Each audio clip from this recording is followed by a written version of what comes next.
آپ 100 مرتبہ کرتے ہیں، 200 مرتبہ کرتے ہیں، ایک تسبیح کرتے ہیں، بعض اوقات لوگ لاکھ دفعہ آیت کریمہ بیٹھ کے کر رہے ہوتے ہیں. تو اب ہمیں تو نہیں پتا کہ اس لاکھ دفعہ سے اللہ تعالیٰ راضی ہوئے ہیں یا نہیں. ویسے اس نے جب کہا ہی نہیں، مانگا ہی نہیں لاکھ دفعہ، تو ہم نے اپنے پاس سے بنا لیا. نہیں، میرے خیال ہے 1.25 لاکھ ہے، شاید میں غلطی کر رہی ہوں. وہ پتہ نہیں 25 اور کس نے بڑھائے ہیں، کس نے اپنے ہاتھ میں قانون لے لیا. خیر، اب یہ ہے کہ ہم تو وہ کر ہی نہیں سکتے، تو ہم اللہ تعالیٰ سے یہ درخواست کرتے ہیں کہ یا رب، ہم اتنی تیری تعریف کرنا چاہتے ہیں کہ جس سے تیری رضامندی حاصل ہو جائے، تو خوش ہو جائے. سبحان اللہ وبحمدہ عدد خلقہ ورضا نفسہ وزنۃ عرشہ ومداد کلماتہ. سبحان اللہ، پاک ہے اللہ، یا پاکی اللہ کے لیے ہے. وبحمدہ، اور ساتھ اس کی تعریف کے، یعنی اللہ کی پاکی بیان کرتا ہوں اس کی تعریف کے ساتھ. کتنی پاکی بیان کرتا ہوں، کتنی تسبیح کرتا ہوں. عدد، تعداد، گنتی.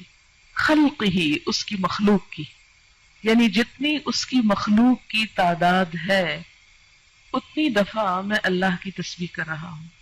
تو اب جب ہم تسبیح کرتے ہیں، جیسے تسبیح پڑھتے ہیں دانوں کے اوپر، تو ہم کہتے ہیں سبحان اللہ سبحان اللہ سبحان اللہ سبحان اللہ، یا انگلیوں کے اوپر پڑھ رہے ہیں آپ، تو ایک وقت میں آپ کتنی دفعہ پڑھ سکتے ہیں؟ مثلا 1 منٹ میں چند دفعہ ہی پڑھیں گے نا. لیکن اگر آپ یہ جملہ بول دیتے ہیں سبحان اللہ وبحمدہ عدد خلقہ، کہ اللہ کی پاکی اس کی تعریف کے ساتھ اتنی مرتبہ جتنی اس کی مخلوق کی تعداد ہے. اور اللہ تعالیٰ کی مخلوق کی تعداد کتنی ہے؟ اللہ تعالیٰ خود فرماتے ہیں وَإِن تَعُدُّوا نِعْمَةَ اللَّهِ لَا تَحْصُوهَا. اگر تم اللہ کی نعمتوں کو گننے لگ جاؤ، تم ان کو گن نہیں سکتے، ان کا شمار نہیں کر سکتے. تو ہم تو گن ہی نہیں سکتے. اسی لیے کہتے ہیں نا کہ کما ينبغي لجلال وجهك، جیسی ہونی چاہیے ہم تو کرنے کے قابل ہی نہیں ہیں، ہماری تو زبان اس اہل ہی نہیں ہے.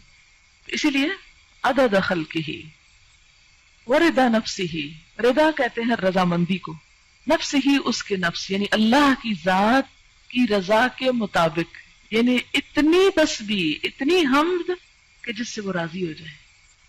وزنۃ عرشہ، اور اس کے عرش کے وزن کے مطابق. وزنۃ عرشہ، اس کے عرش کا وزن کتنا ہے؟ ہمیں تو کچھ معلوم نہیں کہ اس کا عرش ہے کتنا.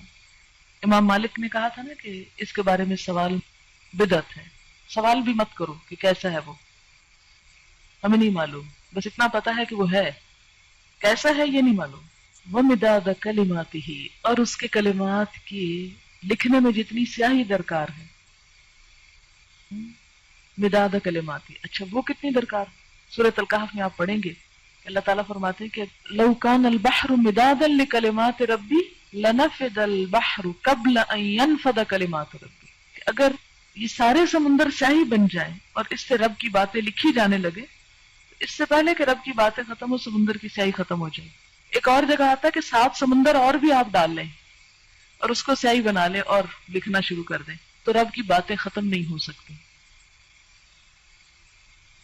تو پھر اس کے لیے کتنی سیاہی چاہیے ہوگی، ہم تو اس کے بارے میں امیجن بھی نہیں کر سکتے. فرمایا جتنی چاہیے وہ مداد کلمات، کہ اس کے کلمات جتنے ہیں ان کو لکھنے کے لیے جتنا وہ مٹیریل چاہیے اس سب کے برابر.